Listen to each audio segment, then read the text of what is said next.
Masehi, berdiri sebuah kerajaan yang merupakan kerajaan permulaan di Kalimantan Selatan. Jauh sebelum berdirinya kerajaan negara Dipa, kerajaan tersebut bernama Kerajaan Tanjung Puri. Bermula berdirinya Kerajaan Tanjung Puri adalah saat kedatangan orang-orang Melayu asal dari Kerajaan Sriwijaya yang ada di Pulau Sumatera tahun 400 sampai 500 Masehi. Oleh karena kebudayaan pendatang orang Melayu sudah lebih maju, lalu mereka mendirikan kampung yang lama-kelamaan berubah menjadi sebuah kerajaan kecil. Para pendatang orang-orang Melayu tersebut banyak yang melakukan perkawinan dengan penduduk setempat, yakni suku Dayak Maanyar, Dayak Bukit, dan Dayak Maju.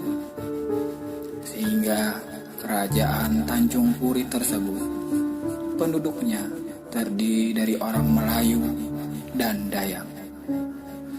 Perpaduan kedua suku inilah yang akhirnya menurunkan suku Banjar, dan inilah asal muasal suku Banjar Kalimantan Selatan.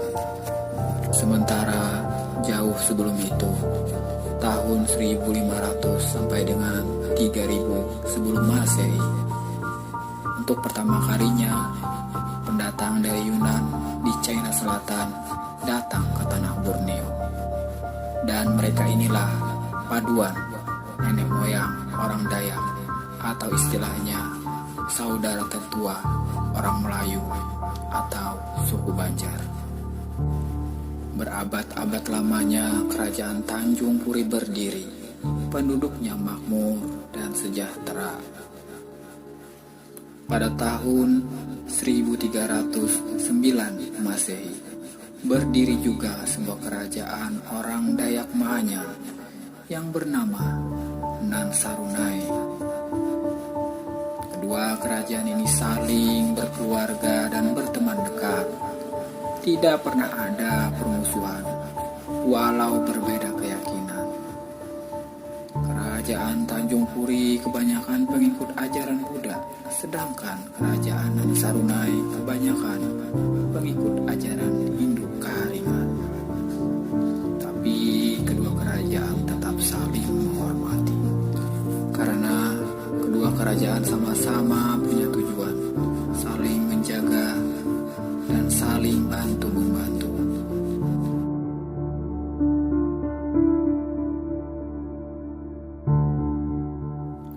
Kerajaan Tanjung Puri mempunyai 5 orang panglima.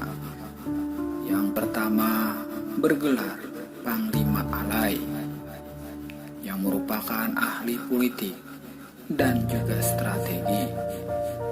Yang kedua Panglima Tabalong, orangnya gagah, kuat, pemberani, dan berjiwa kasatria.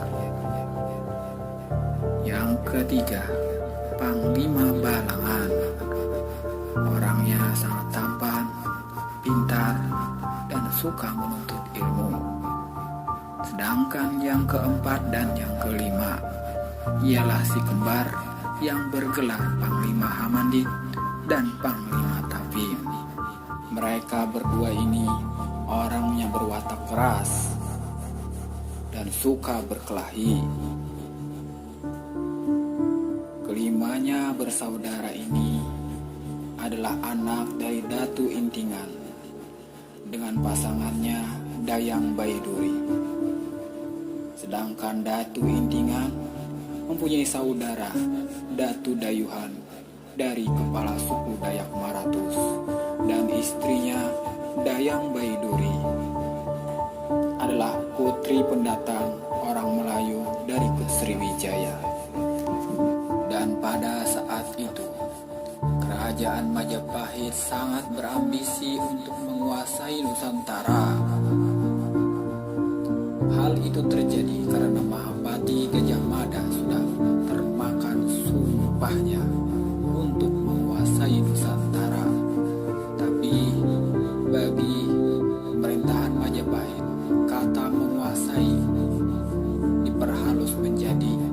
mempersatukan Nusantara. Dan ketika itu Majapahit memata-matai yang berdalih berdagang ke kota raja kedua kerajaan tersebut. Lalu didapatkannya informasi bahwa kedua kerajaan tersebut sangat makmur, bahkan istananya berlapis emas. Mendengar hal itu, Prabu Hayam Wuruk, Raja Majapahit, begitu berambisi untuk menguasai kedua kerajaan tersebut, yaitu Kerajaan Tanjung Puri dan Kerajaan Nan Sarunai. Pada tahun 1356, Kerajaan Majapahit mengirim ekspedisi militer pertamanya ke wilayah Borneo. Yang mula-mula diserang adalah Kerajaan Nan Sarunai. 5.000 pasukan Majapahit berdatangan dengan kapal melewati Sungai Barito yang dipimpin oleh Senopati Arya Manggala. Melihat pasukan yang sangat banyak tersebut, lalu Kerajaan Nan Sarunai meminta bantuan kepada Kerajaan Tanjung Puri. Lalu oleh Raja Tanjung Puri dikirim 5 orang panglima tersebut dengan membawa 1.000 pasukan membantu Kerajaan Nan Sarunai.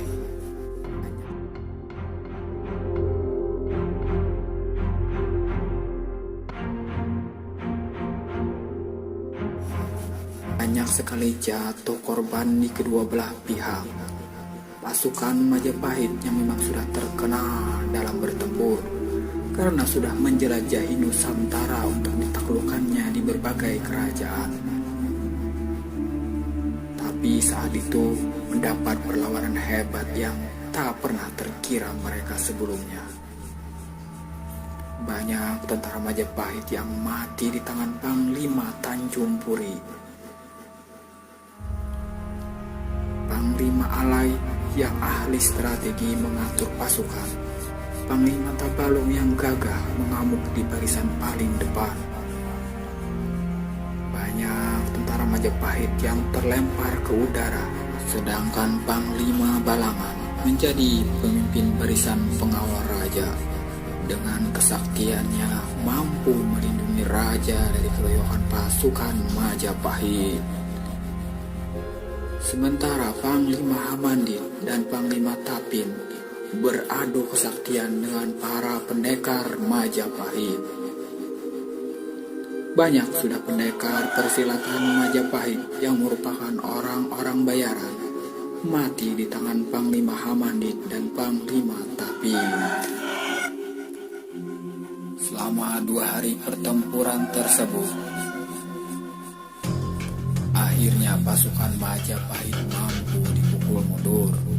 Bahkan Senopati Arya Manggala, pegal kepalanya terkena mandau terbang oleh Panglima Angkir. Panglima Angkir dari Kerajaan Nan Sarunai yang terkenal juga sangat sakti.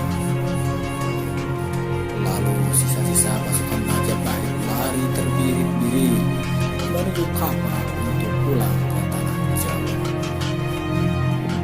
Pelabuhan kerajaan tidak lagi ramai karena banyak pedagang yang takut berlabuh setelah mendengar adanya peperangan tersebut. Maka yang terjadi, situasi kebutuhan masyarakat pun tidak lagi stabil. Tidak stabil itu berkepanjangan di Kerajaan Tanjung Puri. Dan akhirnya kelima panglima kerajaan mendapat tanah kekuasaan masing-masing di daerah 5 aliran sungai yang berhulu di Pegunungan Meratus sebagai hadiah dari Sri Baginda Dharmapala. Daerah 5 aliran sungai tersebut akhirnya bernama sesuai gelar 5 panglima Tanjung Puri.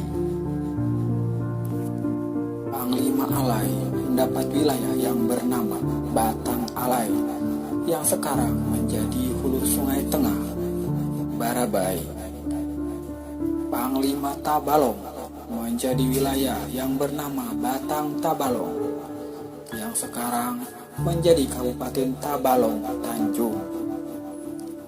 Panglima Balangan mendapat wilayah yang bernama Batang Balangan, sekarang menjadi Kabupaten Balangan Paringin. Panglima Hamandit di wilayah Batang Hamandit, sekarang menjadi Kabupaten Hulu Sungai Selatan Kandangan. Sedangkan Panglima Tapin mendapat wilayah Batang Tapin dan sekarang menjadi Kabupaten Tapin Rantau.